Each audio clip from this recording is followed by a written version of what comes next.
and gem dealers from across the world took notice. But it was only the beginning. Africa, a land of immense beauty, rich culture, and breathtaking treasures hidden deep beneath the soil. But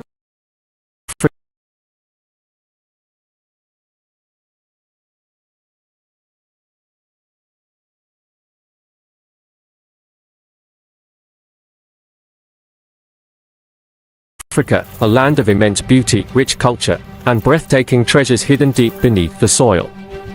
But beyond the gold and the oil lies another story, one of color, brilliance, and geological wonder. This is the story of Africa's gemstones that changed history. Today, we embark on a fruitful gemstone hunt across the African continent, a journey through time, place, and purpose. We'll explore how Africa has become one of the most significant players in the global gemstone market.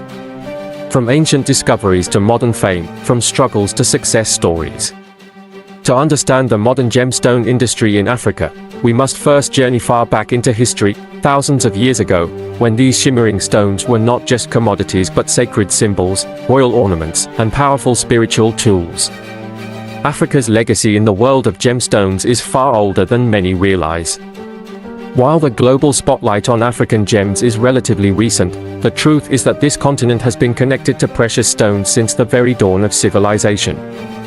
One of the earliest and most well-documented instances of gemstone mining in Africa occurred in ancient Egypt, around 3000 BCE. The Egyptians were among the first cultures to appreciate and extract gemstones not just for their beauty, but for their symbolic and spiritual significance.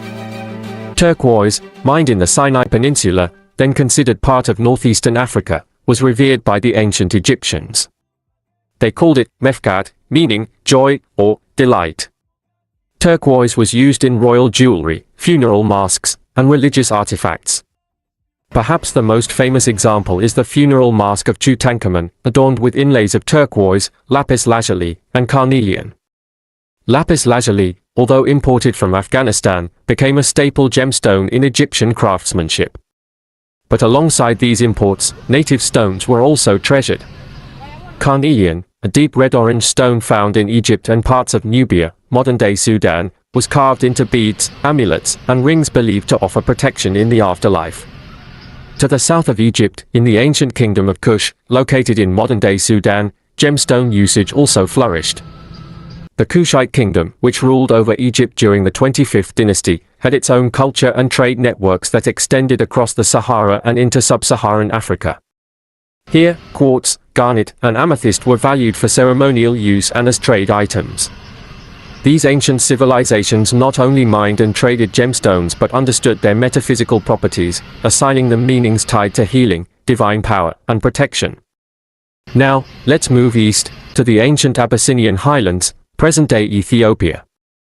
Ethiopia is perhaps the most underrated player in the ancient gemstone trade, even though its involvement goes back at least 2 millennia. As early as the 1st century AD, the Roman scholar Pliny the Elder referenced opals that were believed to come from a region beyond Egypt. Many historians believe he was referring to Ethiopia. These opals were prized for their vivid colors and shifting play of light, what we now call opalescence. While Rome glorified Indian and Persian gems, Ethiopian stones quietly made their way into Mediterranean markets via Red Sea trade routes. Beyond opals, Ethiopia has long been home to sapphires, emeralds, and garnets, though they remained largely under the global radar for centuries. In Ethiopian Christian tradition, gems such as sapphire and garnet were considered divine gifts, symbols of light and heavenly wisdom, often embedded in crosses, crowns, and church relics. Let's not forget the trans-Saharan trade routes, which played a crucial role in the movement of gemstones from the African interior to the Mediterranean world. Caravans laden with salt, gold, ivory, and yes, precious stones, traveled from Central and West Africa to trading centers like Timbuktu and Cairo. In West Africa, particularly in areas of what is now Nigeria, archaeological finds have revealed the early use of agate, quartz, and chalcedony among the Nok culture, which flourished between 1500 BCE and 500 CE. These stones were often used in ornamental figures, beads, and ceremonial artifacts. The Nok were not alone. The Yoruba, Benin, and Ashanti cultures also incorporated polished stones into their royal regalia. Though these were often not physiqued in the modern gemological sense, they were nonetheless deeply revered and reserved for spiritual leaders and royalty. In southern Africa, early use of gemstones is less documented archaeologically but geologically significant. The region is extraordinarily rich in pegmatites and volcanic formations that give rise to tourmaline, topaz, aquamarine, and later, diamonds. Even before the famed diamond discoveries of the 19th century, native tribes like the San and Khoikhoi of southern Africa often encountered sparkling crystals in riverbeds and caves. These may have been quartz or garnet, but the knowledge of their use was largely oral and spiritual, lost or suppressed during colonization. In many African societies, stones were never just decorative, they were sacred. A stone's color, hardness, and brilliance were often seen as metaphors for divine qualities, endurance, vitality, transformation. Red stones like carnelian and garnet symbolized life force and protection. Blue stones like lapis and sapphire were seen as calming, celestial, and wise. Clear quartz was associated with purity and the divine spirit. These meanings echo across cultures, but Africa's interpretations were rich, diverse, and deeply spiritual.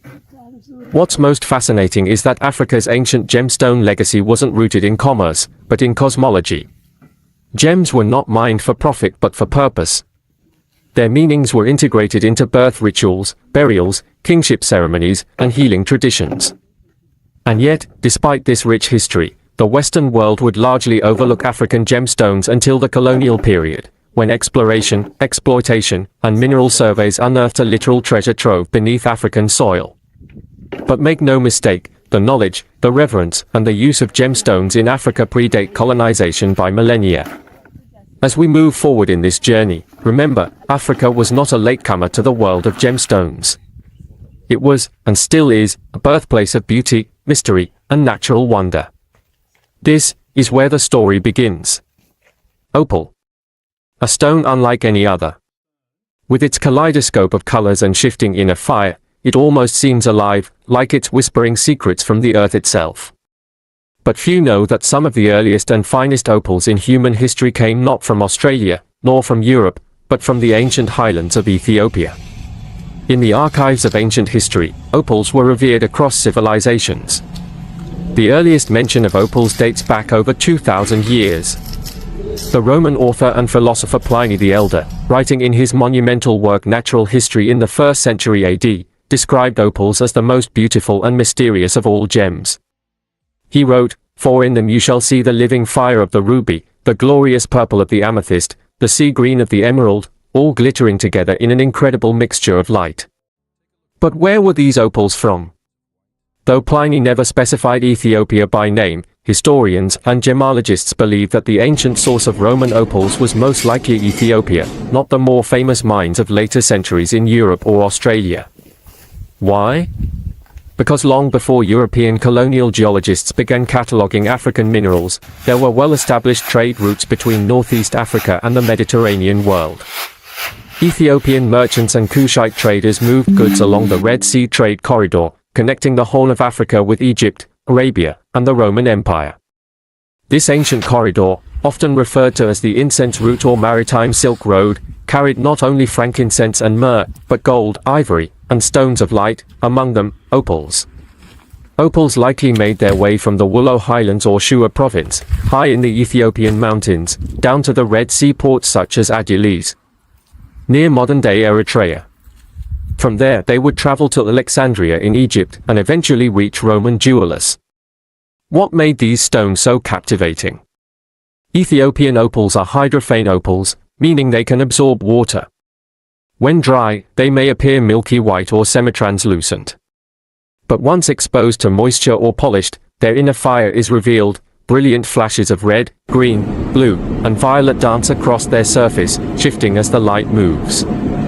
This quality may have added to their mystique, as ancient traders believed they held spiritual energy that changed with the mood or health of the wearer. But opals were not just admired, they were believed to be divine. In ancient Ethiopian and Kushite traditions, stones were deeply spiritual. Opals, with their ethereal glow, were associated with prophecy, divine favor, and the spirit realm. Some believed that opals housed the souls of ancestors or served as conduits to the divine. Others wore them to bring clarity, protect against disease, or to channel the forces of nature. These beliefs later found their way into Greco-Roman thought, where opals were dubbed the Cupid stone, believed to bring luck in love, and even protect from disease. Roman generals and senators often gifted opals to lovers or wore them in battle as talismans. By the 2nd century AD, opals had become one of the most valuable stones in Rome. The Roman consul Nunnius reportedly chose exile over surrendering his prized opal ring to the ambitious general Mark Antony, who wanted it for Cleopatra. Such was the power, and allure, of the opal. And while the European fascination with opals continued, Ethiopia's contribution was largely forgotten, hidden behind centuries of colonial disruption, oral histories left unrecorded, and the rise of other gem sources. For nearly 2,000 years, Ethiopia's ancient opal trade faded into obscurity, until it resurfaced in the modern era in the most unexpected way. In 1994, in a small village near Mazezo, located in Ethiopia's Shua province, farmers stumbled upon curious, colorful stones in the soil. They had no idea they were holding hydrophane opals, descendants of the very stones once cherished by Roman emperors. Local miners and traders soon began harvesting the opals, and gem dealers from across the world took notice. But it was only the beginning. In 2008, discovery was made in the one that would change the gemstone world forever. Wellow opals, also known as woollow opals, were unlike anything ever seen. These opals had not just the familiar fiery play of color, but they came in brilliant crystal-clear bodies, honey-like amber tones, and even rare color patterns like harlequin and rainbow. Today, Ethiopia is the second-largest opal-producing country in the world, after Australia. But Ethiopian opals offer something unique, their mystical, historical resonance combined with unmatched variety in color and texture. These stones are more than minerals, they are living memories of trade, tradition, and transformation. The journey of Ethiopian opals is a powerful metaphor, a gem once admired by the ancients, lost in time, and rediscovered by the very people whose ancestors may have first unearthed them. And so, as we look at these shimmering stones, glowing from within, revealing flashes of a world unseen, we are not merely looking at beauty. We are looking at history crystallized. Each opal is a timeline, a thread in a vast story stretching from the highlands of Ethiopia to the courts of Cleopatra, from Roman relics to modern gem showcases. It's a story of how something buried deep beneath the earth can rise again, not just to shine, but to speak, of who we were, and who we still are. This is the legacy of Ethiopian opals. While Africa's ancient gemstone legacy lay hidden in oral traditions and forgotten trade routes, the 20th century would bring an entirely new chapter, one marked by scientific curiosity, colonial exploration, and the emergence of a global gemstone economy. This era became known as Africa's gemstone discovery boom, a time when the earth revealed some of its most brilliant secrets. It began in the shadow of colonization, as European governments and foreign prospectors fanned out across Africa searching not just for gold and diamonds, but also for industrial minerals, strategic metals, and yes, colored gemstones. But few could have predicted that beneath the rugged hills and savannas lay stones that would change the jewelry industry forever. One of the most defining stories of this period began in Tanzania, then known as Tanganyika, in the 1950s. British geologist Campbell Bridges, a name that would become legendary in gemology, was conducting field research near the Leletima Mountains, close to the Kenyan border. While exploring the area's ancient metamorphic rocks, he discovered a stunning green variety of grossular garnet. It had a brilliance, hardness, and fire unlike anything previously seen in garnets. After years of testing and bureaucratic struggle, Bridges formally introduced the stone in the 1970s. It was named Tsavorite, after the nearby Tsavo National Park in Kenya. Bridges later moved to Kenya to develop safer mining operations due to Tanzanian instability. Though it took time, Tsavorite would become a prized alternative to emeralds, valued for its toughness, purity, and electric green color. But the gem that truly shook the world came just a few years later, and not from a seasoned geologist, but from a Maasai tribesman. In 1967, a man named Ali Juyawatu was walking through the foothills of the Miloni Hills, just south of Mount Kilimanjaro, when he stumbled upon something extraordinary, vivid blue crystals lying near the surface. He brought them to local traders, who in turn contacted Campbell Bridges. Bridges immediately recognized the potential of this gem, a vibrant blue to violet variety of zoisite, a mineral that had never before been seen in such color or transparency. The gem was officially identified and catalogued. But it still lacked a name the market could latch onto. Enter Tiffany & Company. The prestigious New York jeweler partnered with Bridges and rebranded the gem as Tanzanite, highlighting its exclusive geographic origin. With a massive marketing campaign in 1969, Tiffany declared Tanzanite to be the most beautiful blue stone to be discovered in over 2,000 years. And just like that, a global obsession was born. To the southwest, in Namibia, another star was rising. Demantoid garnet, a rare and fiery green variety of andradite, had been known from Russia since the 1800s. But during the 1970s, small deposits began appearing in Namibia's Erongo region, in the deserts surrounding the town of Usakos. These stones, with their brilliant dispersion and fine clarity, began to rival their Russian cousins, particularly as Soviet-era mining slowed during the Cold War. Demantoid's return to the global market gave Africa yet another gem to be proud of. Meanwhile, in the heart of southern Africa, Zambia was preparing to challenge one of the gemstone world's longest-standing dominances, Colombian emerald. In the late 1970s, geologists began finding large deposits of high-quality emeralds in Zambia's Copperbelt province, specifically near the town of Kafubu. The stones were embedded in ancient schist and quartzite rock, formed under immense geological pressure over hundreds of millions of years. Unlike the lush green of Colombian emeralds, Zambian emeralds often displayed a deeper, bluish-green hue with higher clarity and fewer inclusions. By 1984, the Kagem mine was established, a joint venture between the Zambian government and private investors. The mine grew to become the largest emerald mine in the world, producing over 20% of global emerald supply by the early 2000s. Geoffrey Wilkinson, a British geologist, was instrumental in surveying and expanding the mine. Under his leadership and later with the involvement of Gemfields, Zambian emeralds gained a new reputation, not only beautiful, but ethically sourced and traceable. In 1994, a quiet revolution began in the Ethiopian highlands. Farmers near the village of Mazezo, in the Shua province, discovered bright-colored stones in their soil. They were opals, hydrophane opals, to be precise, similar to those referenced in ancient Roman texts.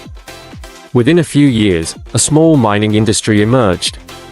But it was in 2008, in Wello province, that the full brilliance of Ethiopian opals stunned the world. These new Wello opals were vibrant, stable, and came in every color imaginable, from snow white and honey yellow to neon pink and fire red. Ethiopia, a country once associated only with history and coffee, suddenly became a world leader in opal production, surpassing even Mexico in market share. By the end of the 20th century, Africa had gone from a mysterious footnote in gemstone literature to a dominant force. Gemstones once monopolized by a few countries, emeralds by Colombia, rubies by Burma, sapphires by Sri Lanka, now had African competitors that were equally or more stunning. More importantly, these gems came from undiscovered lands, where mining not only brought foreign interest, but local transformation. Schools were built, communities were formed, and economies were born around the brilliance of Earth's buried treasures. Yet this discovery boom wasn't just about mineral wealth. It was about visibility. It was about recognition. And it was about reclaiming Africa's geological voice on the world stage. The boom of the 20th century wasn't merely a series of chance discoveries. It was the rebirth of a legacy, an unveiling of Africa's mineral soul to a world finally ready to look beneath the surface. From the hills of Tanzania to the deserts of Namibia, from Zambia's copper belt to Ethiopia's sacred highlands, every strike of a pickaxe, every glimmer in the soil, told a story. A story of nature's patience, of human curiosity, and of Africa's rightful place in the global treasury of gemstone brilliance. As the camera pans over the rugged Tanzanian terrain and faded footage of a young geologist inspecting deep blue crystals, we meet one of Africa's most iconic figures in gemstone history, Campbell Bridges. In the late 1960s, Bridges, already known for his earlier discovery of tsavorite garnet, was invited to examine a curious new find brought forward by a local Maasai tribesman named Ali Juyawatu. What Bridges saw stunned him: brilliant blue-violet crystals embedded in the soil of Tanzania's Miloni Hills, just south of Mount Kilimanjaro. These were no ordinary minerals. They were a rare blue variety of sorosite, completely unknown to the gem trade. Scientific testing confirmed it was a unique form, with the deep hues of sapphire but a dazzling trichroism, shifting between blue, violet, and burgundy depending on the angle. Recognizing its potential, Bridges sought international attention. But it took the marketing genius of Tiffany & Company in New York to give this gem a name and a future. Tiffany coined the name Tanzanite, tying the gem forever to its place of origin. With bold magazine ads and glamorous jewelry displays, they launched Tanzanite onto the world stage in 1969. Almost overnight, it became a sensation, praised for its rarity, beauty, and exotic story. Tanzanite wasn't just a gemstone. It was Africa's first luxury brand. And it had one source only, a single hill in Tanzania. As the 20th century progressed and into the 21st, the African continent, once viewed solely through the lens of diamond and gold mining, began to reveal a far more colorful identity. Beneath its hills, forests, deserts, and plateaus lay some of the most dazzling gemstones known to humanity. Now, let us take a country-by-country journey, an exploration not only of stones but of stories. Each nation tells its own tale of geology, discovery, struggle, and brilliance. Tanzania, the land of Tanzanite and Tsavorite. We begin with Tanzania, a nation whose name has become synonymous with rare beauty. Beyond its famed safari parks and Mount Kilimanjaro lies the Miloni Hills, a low-lying ridge near Arusha, where in 1967, a Maasai herder discovered a blue-violet crystal, soon to be named Tanzanite. As we saw earlier, Tiffany & Company introduced it to the world, turning it into a global phenomenon. But Tanzanite isn't Tanzania's only claim to fame. In the northern Leletima Mountains, near the Kenyan border, British geologist Campbell Bridges discovered another green gem in the 1960s, Tsavorite garnet, a stone so brilliant and durable it rivaled emeralds. Unlike emeralds, which often contain inclusions and require oiling, Tsavorite is naturally clean, bright, and tough. Both Tanzanite and Tsavorite are found in metamorphic rock formations, ancient geological zones shaped by intense pressure and heat. These environments create the perfect crucibles for rare gem formation. Today, Tanzania remains the only source of Tanzanite in the world. Its uniqueness makes it a one-generation gemstone, likely to be depleted within decades.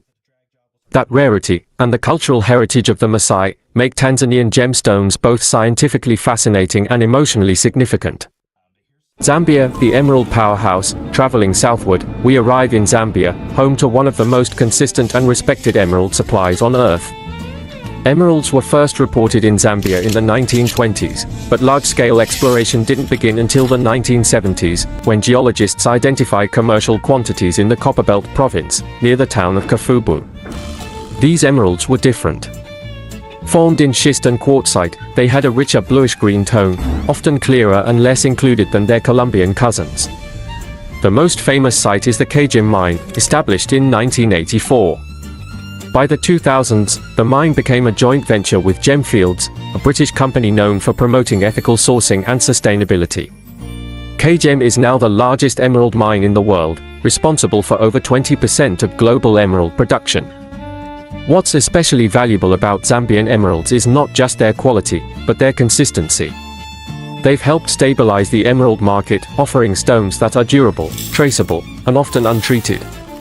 In Zambia, emerald mining is not just an industry, it's a backbone of the national economy, employing thousands and supporting local infrastructure and schools. Ethiopia, a new gem frontier. Next, we journey east to Ethiopia, a land of ancient civilization, rugged highlands, and more recently, brilliant gemstone discoveries. The world was reintroduced to Ethiopian gems in 1994, when farmers near Mazezo uncovered fiery stones while tilling their fields. These were hydrophane opals, capable of absorbing water and glowing with surreal flashes of color. But the true turning point came in 2008, in Wello province, where large deposits of Wello opal were found, among the most stable and vivid opals in the world. Ethiopia quickly became the second largest producer of opals after Australia. Ethiopia didn't stop at opals. In 2016, significant deposits of emerald were discovered near the southern region of Shakiso, producing large, gem-quality crystals with a bright, lively green. They were quickly embraced by the international market and now compete with Zambian stones. Ethiopia also has sapphire deposits in the Tigray region, producing blue, pink, and yellow sapphires of high clarity. Though still in developmental stages, Ethiopia's gemstone sector holds enormous promise. Importantly, the government has begun investing in lapidary schools and gem-cutting training, helping value stay within the country rather than exporting only rough stones. Ethiopia, once viewed as a historical nation, is now becoming a gemstone giant of the future. Mozambique, the Ruby Awakening, one of the most transformative gemstone discoveries in Africa, came recently, from the forests of northern Mozambique. In 2009, in the Montepuez region, local villagers discovered vivid red stones while clearing land for farming. These turned out to be rubies, but not just any rubies. These were exceptionally clean, vivid, and rich in chromium, rivaling the legendary rubies of Burma, Myanmar. The discovery led to the establishment of the Montepuez Ruby Mine, a joint venture between Gemfields and local company Mwiriti Limited. Today, it is the largest ruby-producing mine in the world. Mozambique's rubies have transformed the global market. In the past, gem-quality rubies were among the rarest stones in the world, found primarily in Asia. But Montepuez changed the game, offering steady supply, transparency, and stones that were ethically sourced. This ruby boom has also brought challenges, conflicts over land rights, illegal mining, and security concerns. But it has also created jobs, attracted investment, and placed Mozambique firmly on the global gemstone map. In just over a decade, Mozambique has gone from a footnote to a leader in the ruby world. Nigeria, tourmaline, topaz, and hidden potential. Now, we turn west to Nigeria, a country rich in culture, oil, and, less famously, gemstones. Since the early 1990s, Nigerian miners have unearthed tourmaline in a rainbow of colors: green, pink, blue, and multicolored bicolors, especially in Oyo, Nasarawa, and Kaduna states. Nigerian tourmaline is prized for its clarity and vibrant color, and many pieces are exported to Thailand and Brazil for cutting. But Nigeria also produces topaz, spessartite garnet, zircon, and even small quantities of sapphire. While much of its gemstone sector remains artisanal and informal, the potential is immense. In recent years, Nigerian gem dealers and miners have begun organizing into cooperatives, attending international gem shows, and investing in domestic polishing workshops. As infrastructure and regulation improve, Nigeria may soon become a regional hub for colored gemstones. Madagascar, an island of infinite color. Just off Africa's southeast coast lies Madagascar, an island famous for its biodiversity, but equally blessed with mineral riches. Madagascar's gemstone story began in earnest in the 1990s, with the discovery of large quantities of sapphire near What was once a sleepy village became a sapphire rush town almost overnight. The country is now one of the world's top producers of blue, pink, and Padpurd Shah sapphires, alongside tourmaline, garnet, aquamarine, and even color-change alexandrite. Madagascar's geology is among the most diverse on Earth, making it a treasure chest for gemstone hunters. Though plagued by informal mining and environmental concerns, international support is helping Madagascar improve gem certification, export quality, and local lapidary capacity. Each of these nations, Tanzania, Zambia, Ethiopia, Mozambique, Nigeria, and Madagascar, has brought something unique to the world of gemstones. They've challenged old narratives. They've added color to a market once dominated by diamonds. And they've created livelihoods and pride in places often overlooked. In every mine, every riverbed, and every gem market across Africa, you'll find more than just stones. You'll find stories of hope, of discovery, of identity. Because in Africa, gemstones are more than beauty. They are bridges, connecting geology to history, local hands to global luxury. And the journey has only just begun. Africa's soil holds more than just gemstones, it holds stories. Stories of resilience, discovery, culture, and hope. From the highlands of Ethiopia to the savannas of Tanzania, from the mines of Zambia to the markets of Mozambique, each gemstone is a shining symbol of Africa's past, present, and future.